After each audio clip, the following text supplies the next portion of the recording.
প্রধানমন্ত্রী তারেক রহমানের খাল খনন কর্মসূচিকে সাধুবাদ জানিয়েছেন আমিরে জামাত ও জাতীয় সংসদের মাননীয় বিরোধী দলীয় নেতা ডাক্তার শফিকুর রহমান। আজ সোমবার নিজের ফেসবুক পেজ থেকে এক বিবৃতির মাধ্যমে এই সাধুবাদ জানান তিনি পোস্টে লিখেন, মাননীয় প্রধানমন্ত্রীর খাল খনন কর্মসূচিকে সাধুবাদ জানাই। বাংলাদেশ একসময় কার্যত নদীমাতৃক দেশ হিসেবে পরিচিত ছিল।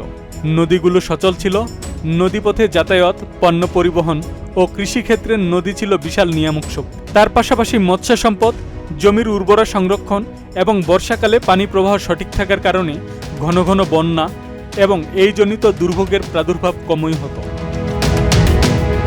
তিনি ফারাক্কা বাঁধের কথা উল্লেখ করে লিখেন, স্বাধীনতার পর থেকে একদিকে ফারাক্কা বাঁধের অভিশাপ, অন্যদিকে প্রধান প্রধান নদীগুলো সহ সকল গুরুত্বপূর্ণ নদ নদী, খাল এবং বিল ভরাট হওয়ার ফলে একসময়ের স্রোতস্বিনী নদীগুলো এখন ভরা মৌসুমে পানি ধারণ করতে পারে না। ফলে অকাল বন্যার কারণ হয়ে দাঁড়ায়, শুকনো মৌসুমে মরুভূমির রূপ ধারণ করে, বর্ষায় পানির প্রবাহ বিঘ্নিত হয়ে বাংলাদেশ ক্ষতিগ্রস্ত হয়। তিনি লিখেন, অতএব দেশ বাঁচাতে হলে প্রধান প্রধান নদীগুলোতে পর্যাপ্ত ড্রেজিং সম্পন্ন করে নাব্যতা ফিরিয়ে আনা সবচেয়ে গুরুত্বপূর্ণ অগ্রাধিকার হয়ে দাঁড়িয়েছে।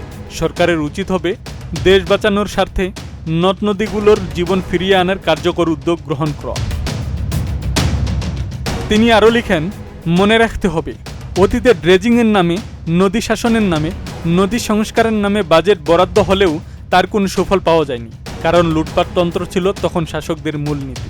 সকল ক্ষেত্রে স্বচ্ছতার কোনো বিকল্প নেই। দেশবাসীর আমানত সর্বোত্তম পন্থায় স্বচ্ছতার সাথে কাজে লাগানো সরকারের দায়িত্ব। সরকার মূলত দেশবাসীর পক্ষে সকল কর্মকাণ্ডে ব্যবস্থাপকের ভূমিকা পালন করবে। এমনকি খাল খননের সুফল তখনই পাওয়া যাবে যখন নদীগুলো প্রাণ ফিরে পাবে, নাব্যতা ফিরে পাবে। অন্যথায় খাল খনন থেকেও জনগণ কাঙ্ক্ষিত সুফল পাবে না। আব্দুস সালাম, প্রজন্ম 24।